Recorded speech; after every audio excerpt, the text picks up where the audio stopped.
Okay. Bismillahirrahmanirrahim. Alhamdulillah Rabbil Alamin. Wassalatu wassalamu ala sayyidil mursalin wa ala alihi wa ashabihi wa tabi'ihim bi ihsan ila yawm din. Okay, so this is the 40 hadith about Ramadan. 40 of these collections are lots of different things, but this is specifically about Ramadan. This is a compilation from Sheikh Yusuf Al-Nabahani. He's done a lot of work for Sunni Islam.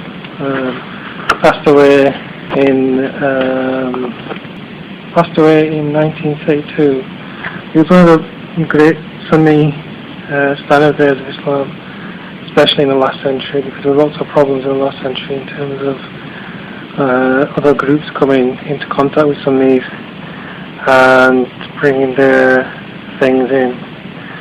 So Sheikh Yusuf Al-Nabahani was an exceptional scholar in that sense, that he really helped a lot of people, explaining Sunni Islam to them and explaining everything they needed to know, really, and everything that was being disagreed upon. He was authoring works and things like this just to help other people as well.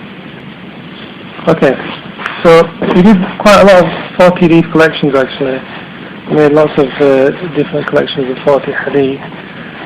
This one's about Ramadan and fasting.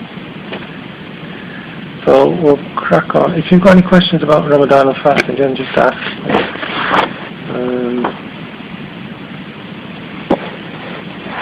So what I'll do, or what you've got on a text, so what I'll do, I'll read it, and then there's a gap.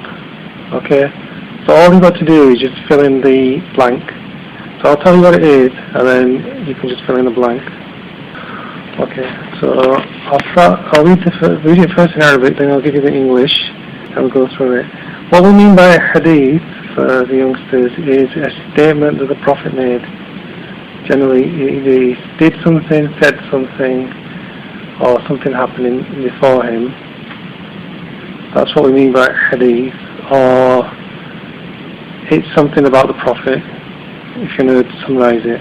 So hadith is something about the Prophet.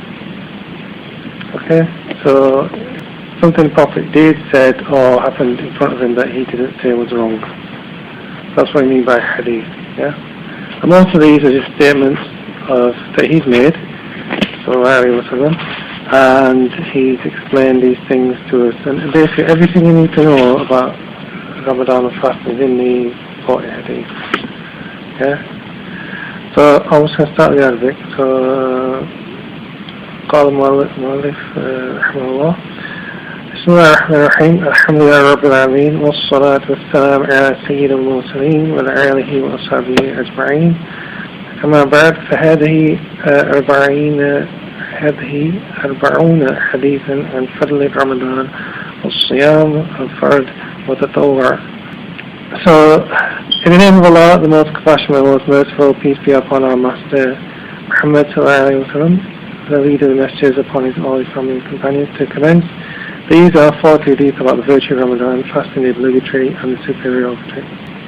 Hadith 1. عن أبو هريرة رضي الله عنه قال رسول الله صلى الله عليه وسلم إذا دخل رمضان فتحت أبواب السماء وفي رواية فتحت أبواب الجنة وغلقت أبواب جهنم وسلسلة الشياطين وفي رواية فتحت أبواب الرحمة رواه al-Bukhari wa Muslim. So first hadith is got Abu Huraira. Abu Huraira was one of the younger companions, and what he did was memorize lots of hadith. The Prophet called him Abu Huraira because he used to like cats, and so even when he was praying, he used to have a kitten in his pocket or in his sleeve, because in the old days he used to have large sleeves, he used to put things in. And that's where you get the English saying, what have you got up your sleeve? It actually comes from Islam, actually, interestingly enough. So Abu Huraira is the companion who narrates that the Messenger of Allah said, when Ramadan arrives, the doors of the heavens are opened. So the first blank is heavens. In another narration, the doors of paradise are opened. The next blank is the doors of hell are shut, and the Satans is chained up. In another narration, the doors of mercy are opened. The mercy is your fourth blank. When Ramadan arrives, the doors of heavens are opened, so ready to accept good actions, ready to accept the fast. The doors of paradise are opened, and the doors of hell are shut. So this is also showing that Allah is giving mercy to us, inshallah, for just being in response. So even the scholars congratulate other people for just being in the month, because it's a big mercy to be in the month of Ramadan. The doors of hell are shut. So it's also showing that there's no punishment in this time as well. And also that there'll be no one that's going to be, accepted into hell. The doors of paradise are open. And then the Satans are chained up. This is also very important because in Ramadan, if there are people committing sins in Ramadan, then they can't blame Shaitan for it because he's not around. So there was one of my friends who was saying, he's blaming Shaitan, and it was in Ramadan, and I said to him, Shaitan's chained up, so you can't blame him for anything. And then he stopped talking, and then he went away. Because I think he realised his mistake. So the doors of mercy are open, which is also referring to the paradise as well. So Allah has been merciful to His servants at this time, even more so than normal. Because if you are Muslims, then inshallah that is the greatest blessing, because Allah wants someone who's Muslim to go to paradise. So that in itself really is a great mercy. So we can't really fully understand, to be honest. Okay, so let's go to the second hadith. عن سهل ابن سعد رضي الله عنه قال رسول الله صلى الله عليه وسلم في الجنة 8 أبواب ومنها باب يسمي ريحان ولا يدخلها إلا صائمون رواه شيخين. So Shahl ibn Sa'd reports that the Messenger of Allah said paradise has 8 gates. So 8 is the missing word there. So one of these gates is called Al-Rayhan, as only those who have fasted enter this gate. So that gate is just for the people who have fasted. So the specific gates of paradise are specific things, and that gate, so someone who gives lots of charity, they can go through the whole charity. Someone's given certain things, they'll go through that gate. Basically, a person will go into paradise from the gate he's done the most action. So the most action the person's done, he'll go into that gate. And we do have a book actually translated, which is What No Eye Has Seen downstairs, which tells you about paradise as well. So if you can have a look at that, you can. So that's okay, isn't it? Yeah? No question there? Right, so Hadith 3 is a very good Hadith actually. I mean, they're all good Hadith, but this is very good to explain us what we're doing in this one. عن أبي هريرة رضي الله عنه قال رسول الله صلى الله عليه وسلم من صام رمضان إيمانا واحتسابا غفر له ما تقدم من ذنبه ومن قام رمضان إيمانا واحتسابا غفر له ما تقدم من ذنبه ومن قام ليلة القدر إيمانا واحتسابا غفر له ما تقدم من ذنبه رواه شيخان. So Shaykhan in terms of hadith methodology means Al-Bukhari and Muslim. So I put ibid there, and ibid means the same as the last one. Yeah? So it's the same narration as the last one. When I said ibid in the footnotes, it just means the same as the last one.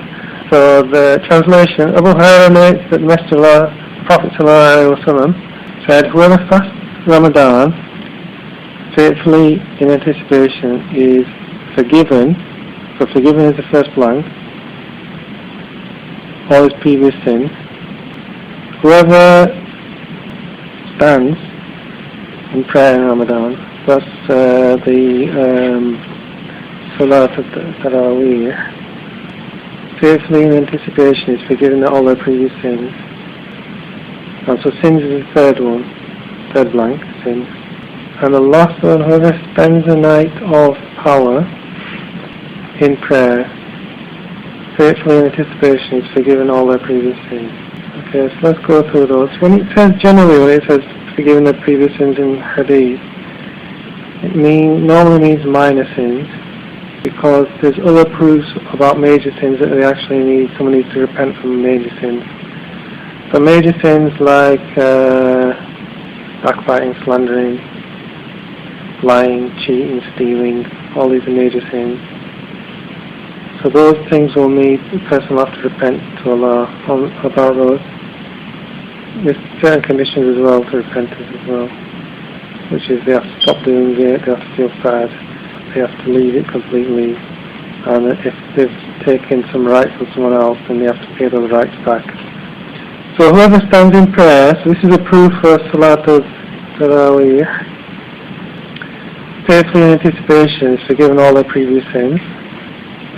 And whoever stands the night of power, so night of power, which is the last blank. Have you filled in all those blanks? Yes.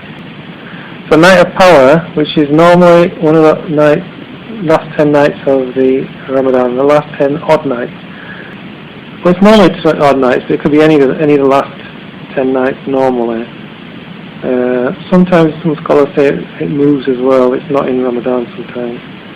That's an opinion of Abu Hanifa. I think Ibn al-Arabi, they said that night of power moves, and sometimes it's not in night of Ramadan. And the night of power is a night better than 83.3 years, I think. So that one night, that worship in one night, is worth 83 years. So if someone's praying all the 10 nights of Tarawih, hopefully they'll get that. And that was a special gift to the Ummah of the Prophet, because they used to hear about the stories of previous people who lived for a long time, and they thought that they would not live for a long time, and so they wouldn't have that great blessing. But Allah sent that great blessing specifically for the Muslims, that one night is worth 1,000 months, which is about 83.3 years, I think. That one night's worth worship.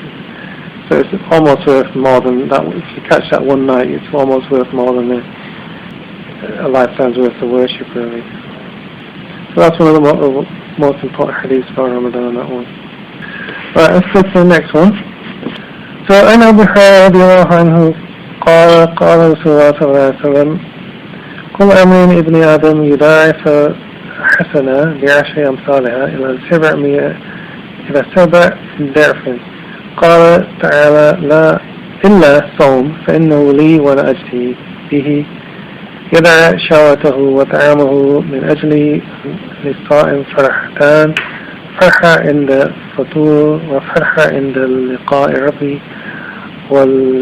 والخوف الفم الصائم أطيب عند الله من ريح المسك، والصيام وصوم الجنة إذا كان يوم صومه أحد فلا يرفث ولا يصخب فإن سباه أحد وقاتله فيقول إني أمره صائم.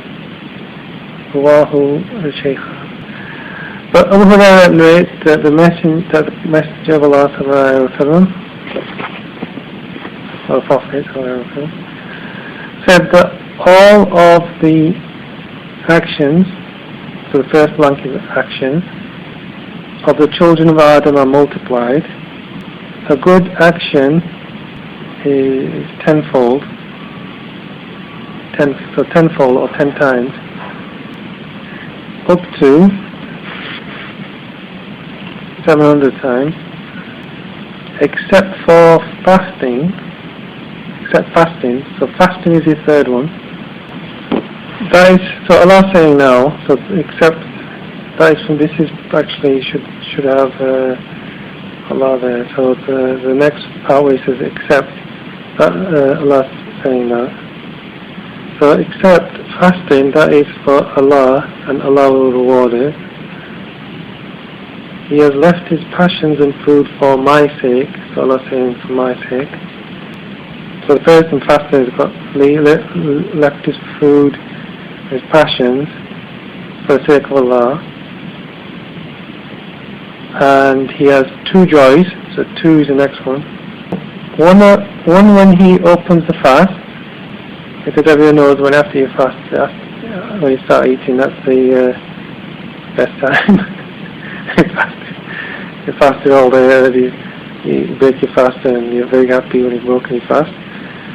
And then two, when he meets his Lord, because Allah is pleased with him, because he's done something for the sake of Allah. And the odour of the mouth is more fragrant than the smell of musk. So musk is like, you probably all know, but it's one of the most best perfume. And then fasting is a shield, because fasting, if someone fasts properly and does it for the sake of Allah, and is not pretending to fast, so he's in front of people pretending that he's fasting and stuff. So if you fast properly, the blessings that you'll get from that proper fast is a lot, and it will be a shield because it will protect him from the hellfire. Because he'll still have that good action, because the fast can't really be taken away, because the fasting is for Allah. So if one of you is fasting, then he cannot speak vulgarity. So vulgarity is saying bad things. So the person's fasting should not say bad things and no bellowing. And same thing, you shouldn't start arguing or fighting and things like that. Just try and control himself when he's fasting. Even more so when he's fasting. I mean, these are sins normally anyway, normally outside Ramadan, to speak, swear and things like this, because that really, when he's talking about vulgarity, he's covering swearing and things like that. And swearing is a bad thing as well. And bellowing, you start arguing, I don't know this, I don't know who I am, and all this sort of stuff. And you start fighting, and so this is all bad things as well. And so if you are cursed, if someone comes up, start fighting with you, says, oh yeah, that's what you want now. And then what you do is you tell him, Inni sa'im, so I'm fasting. And if he's Muslim, so fasting is the last one, so I'm fasting. So if someone comes up to start arguing with you, just say, look, I'm fasting, mate. Cut it out. And then try not to fight. Sometimes it's a bit difficult, sometimes you have to control yourself a little bit, but it's not good to first argue. So let's just go to the fifth one. So أن أبو هريرة رضي الله عنه قال رسول الله صلى الله عليه وسلم إذ كان أول الليل من شهر رمضان صفحت الشيطان ومدرت الجن وخلقت أبواب النار فلم يفتح منها باب وفتحت باب الجنة لم يغلق منها باب وينادي منادي يا غني الخير أقبل يا غني الشر أقصر ولله عتق من نار وذلك كل ليل رواه الترمذي. This is a sign of what Allah is showing us of mercy really. So Abu Hurairah, the Messenger of Allah said, when the first night of Ramadan enters, the Satans are chained up. So Shaitan or Satan is the big one, and then he has lots of other minions as well, who are little Shaitans as well. So he has a big one and there's small ones, and they're part of the jinn really. But there are some Shaitans of people as well. People that are also Shaitans as well. So if it's a person, then that person's evil will be limited. He can't really do much evil in Ramadan.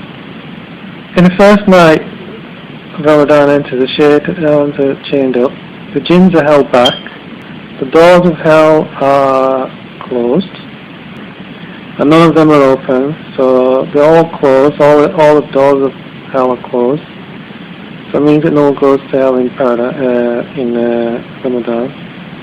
So it's also a good sign if someone dies in Ramadan as well. The doors of paradise are open and none of its doors are closed. I mean, generally we don't say that a certain person is going to paradise. We hope that so-and-so, if they pass away, that they will go to paradise, inshallah. If they die Muslim, then we're 90%, but we don't say for definite. We don't say anyone's for definite, really. With the exception of some awliya and people who are close to Allah and things like that. And obviously with the prophets, they're all going to paradise anyway. But what we mean by normal people, the average person, like an average person. But if the person dies and he says Shahada, for example, says La ilaha illallah Muhammadur Rasulullah before he passes away, then we're 95% certain that inshallah that person will go to paradise. But we don't know exactly what that person's sins that person's died of. But Iman will get someone into paradise, and then the actions, depending on how much actions they've done, that's their rank in paradise, how high their rank is. So the more actions they've done, they'll get a higher rank. And so the person going into paradise based on Iman. So if he's got faith in Allah and His Messenger, then he can get into paradise eventually. But then dependent on his actions, is how high or low he goes. So a call is proclaimed, all seekers of good accept. So it's really saying, all seekers of good, do some good works, because this is time to do good works for Ramadan. All seekers of evil, refrain for the sake of Allah and free yourself from the fire. And so that's said every night. So this is obviously about the Prophet hearing these things that we couldn't hear actually.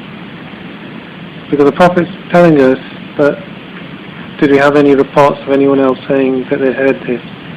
Well, the answer is no. And that's why, because the Prophet ﷺ could hear things and that we would not be able to experience it. So, Abu Hurairah radiallahu anhu قال رسول الله صلى الله عليه وسلم آتاكم رمضان شهر المبارك فرض عليكم صيامه تفتح فيه أبواب السماء وتغلق فيه أبواب جهنم وتغل فيه مرتات الشياطين لله فيه ليل خير من 1000 شهر من حرم خيرها فقد حرم.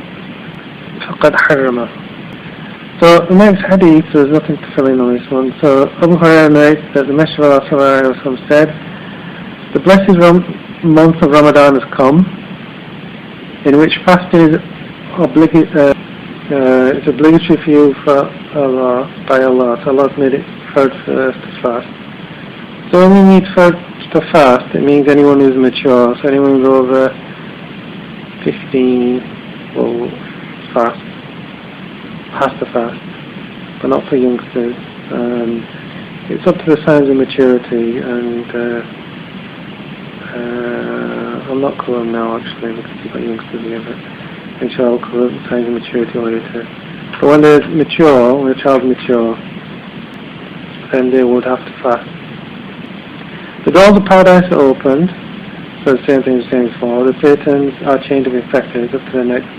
So fetters, it was like a chain, but it was like a neck brace, and then you'd have the chain actually on the neck.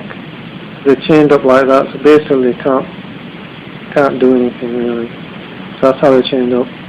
And in it is a night better than 1,000 sacred months, and its goodness is sanctified. So that's talking about the Laylatul Qadr. A special night in probably the last 10 days of Ramadan, probably in the last odd nights of Ramadan. So 21, 23, 25, and normally the 27th is when most people do things, or the 29th. Okay, let's go to the next one. So, Abdullah ibn Amr ibn al-As, قال رسول الله صلى الله عليه وسلم الصيام القرآن يشفعان للعبد يقول الصائم أي رب إني متعت طعام وشهوة بالنهار فتشفعني فيه ويقول القرآن منعت بالليل فيشفعان فيه فيشفعان رواه بيهقي في شعب الإيمان. This is nice hadith. It also points out the importance of reciting Quran in this month as well. So the Messenger of Allah said, so fasting, so the first blank is fasting, and the Quran. So fasting and the Quran intercede for the servant on the Day of Judgment. So the fasting and the Quran will be given a form in which they can speak on the Day of Judgment. So they can actually say, fasting says, "O Lord, he prevented himself from food and passions during the day to allow me to intercede for him."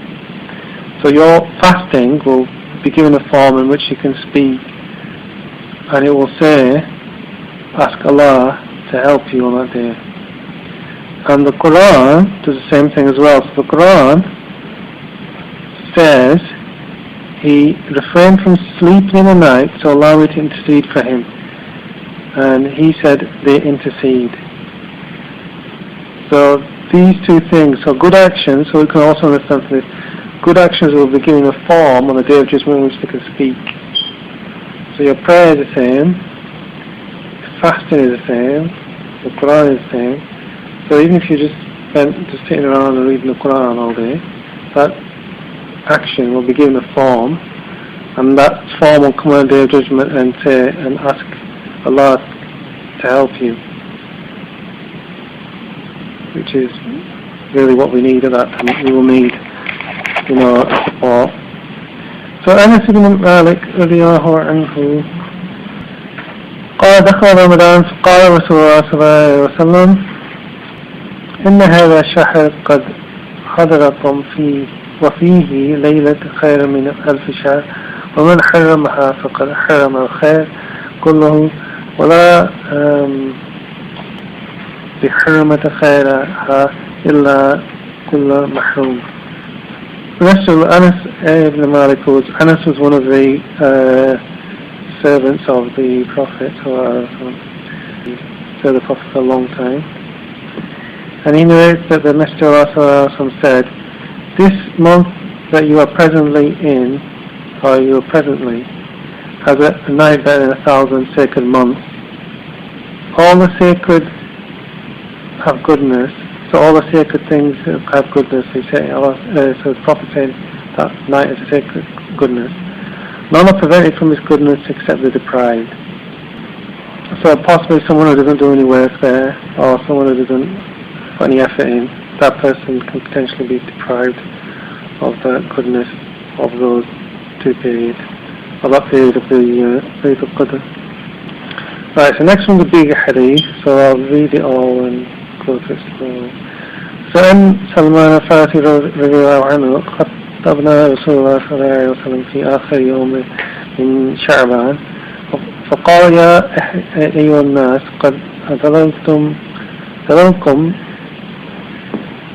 شهر عظيم شهر مبارك شهر فيه الليل خير من 1000 شهر جعل الله صيامه فرضة وقيام ليلة تطوعا ومن تقرب فيه بخصالة من خير كان كمن أدى فريدة فيه سواء من أدنى فريدة فيه كان كمن أدنى 7 فريدة فيما سواه وهو خير الصبر والصبر ثوابه الجنة وشهر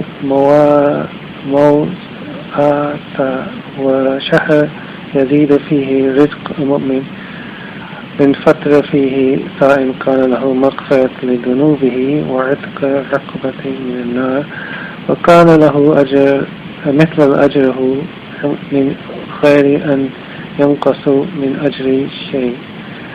فقلنا يا رسول الله ليس كنا نجد ما فطرنا به الصائم. فقال رسول الله صلى الله عليه وسلم هذا ثواب من فطر الصائم على مذاق اللبن أو تمر أو شرب من ماء أو من أشبع الصائم سقى الله من حوضه شربة فلا يظلم حتى يدخل الجنة وهو الشهر أول رحمدان والشهر أوله رحمة وأوسطه مغفرة وآخرة عتق من النار ومن خفف عن مملوكه فيه غفر الله له من عتقه من النار.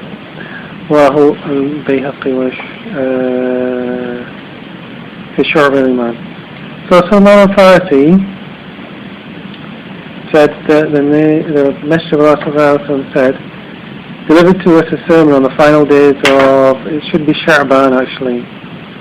So Sha'ban is the month before Ramadan. So the Prophet was preparing them for Ramadan.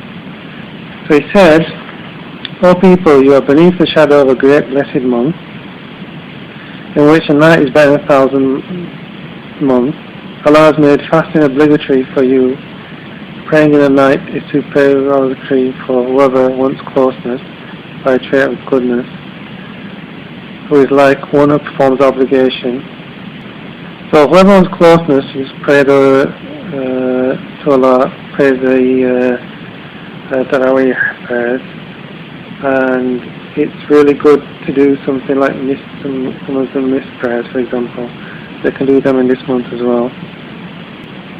And whoever performs an obligation is like he who performs 70 obligatory prayers from other than it. So if someone misses a prayer, for example, they miss a prayer in their life, but in Ramadan they say, okay, I'm going to make up a month's worth of missed prayers, it's like you get the little extra reward for making it up in this month. And this is the month of patience. So this is the month of patience, and the rewards of patience is paradise. This is the month of provision. So provision is your third blank, provision, and it is increased. And increased in it is the provision of the believers. So the believers' provision is increased in this month. So whoever provides, so provides is your fourth blank, provide, for the faster to break his fast is forgiven his sins and freed from the fire. So what we mean by provide is even if you have ladies cooking for their families or someone cooking for their families, the person who's cooking will also get a reward for those people that they've cooked for. So the people who have cooked for, the food they've cooked for, like the mums or maybe the dads maybe, who they've cooked for their families, they'll also get a reward for the person's fast as well. So whoever provides for the faster to break his fast is forgiven his sins and freed from the hellfire. So it doesn't mean the person is going to go to the paradise, but it just means that they are given extra reward. And he has the reward without decreasing the reward of the faster. So if someone cooks for the faster, so let's say someone invites people around to eat during Ramadan, and then someone brings the food, the person who's cooked for that people will get the rewards of those people breaking their fast, and you'll get a reward for the same fasting. Let's say you're fasting and you come to my house and I give you some food, so I get the reward of your fast, like your fast, even though I haven't fasted twice, but you still have your reward of fasting. Yeah? So it doesn't make a difference to your reward, but it just gives someone else a reward as well. So this is a good thing for people cooking for people, and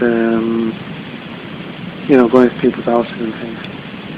So the companions asked, O Messenger of Allah, what if we cannot find anything to break the fast of the faster? This is just an indication they didn't have a lot of food in that time. A lot of the companions didn't have a lot of... the Messenger of Allah said, this reward is for whoever gives the faster a taste of milk, a date, so the first one's milk and then a date, or a drink of water. So even if it's something small like just getting a glass of water for someone else, then you get the reward for their fast. So it's a good thing, even just giving dates out on things to people who have fasted and sneakily getting some reward rather than not watching. So whoever satiates faster, so satiates means gives him food and stuff. Allah gives him a drink from my basin, so the Prophet's basin, a drink that he will not feel thirsty afterwards until he reaches paradise. So that's the hold. The hold of the Prophet is like a big sort of pool of water. So when after all the people of resurrection and Day of Judgment, they'll come to the Prophet they used to follow, and they'll come to their pool of the Prophet. And so the pool of the Prophet is where all the Muslims will drink. And after they've drank from that pool, they won't feel thirsty afterwards until they reach paradise. So the first of this month is mercy. So the first of this month is mercy. The middle of the month is forgiveness. And the end of the month is salvation from the fire. So salvation. So the part of the month, does anyone know what part of the month we're in now? Yeah, middle. So good. So we're in the middle, which is forgiveness. So we're in the middle of the time of forgiveness. And whoever lightens the burden of another is forgiven by Allah and freed from the fire. So that's just generally. So whoever makes things easy for the person is forgiven by Allah and freed from the fire. I mean, we hear these things all the time, but we don't actually know where the hadith come from. And that was one of the reasons why I wanted to do this course, just to explain all these things. So hadith 10, and عباس رضي الله عنه قال قال رسول الله صلى الله عليه وسلم إذا دخل شهر رمضان أطلق كل أسير وأعطى كل صائم. رواه البيهقي في الشعب الإمام. So Ibn Abbas, who was the cousin of the Prophet ﷺ, from his uncle Abbas, narrates the Messenger of Allah ﷺ said, when the month of Ramadan enters, prisoners are freed, and anyone who asks is given. So prisoners are freed, i.e. prisoners from hell. So those are people who have Iman, but were in hell because they'd committed some major, massive sins, and they were in hell for a period of time to purify themselves from the sin. And then after that, they'll be taken out of hell in this month. And anyone who asks is given. So generally, in terms of dua or supplication, a Muslim's prayer is answered either sooner or later in the dunya, or it'll be answered on the Day of Judgment as good actions. So if a Muslim makes a dua and it doesn't see it happen in this dunya, then it'll be saved up as a good action on the Day of Judgment. And so on the Day of Judgment, when the person says, well, see these good actions, they say, well, I don't remember doing any of these. And then they'll say, well, the angels will tell them that these are your du'as that never came true, and they're saved up for you. So sometimes it's a good sign, or sometimes it's nice not to have any du'as answered in the dunya, to get them as good actions on the Day of Judgment. So next hadith, Ibn Umar narrates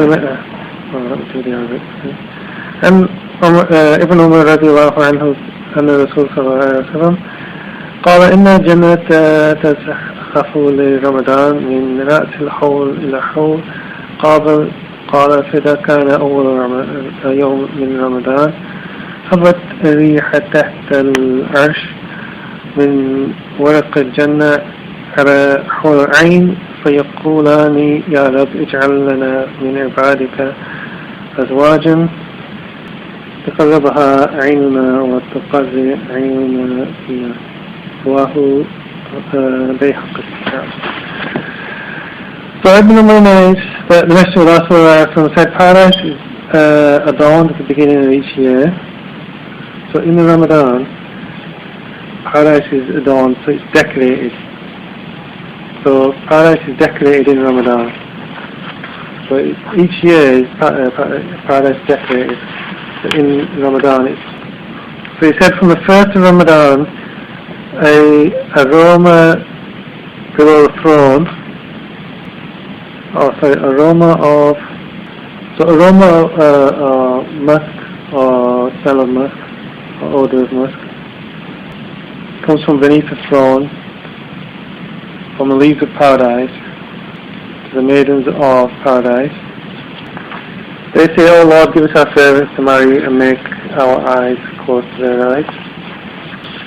So even in Ramadan, people experience some blessing of this smell, and that paradise is decorated at the beginning of each year. Next hadith, Anas ibn Malik narrates.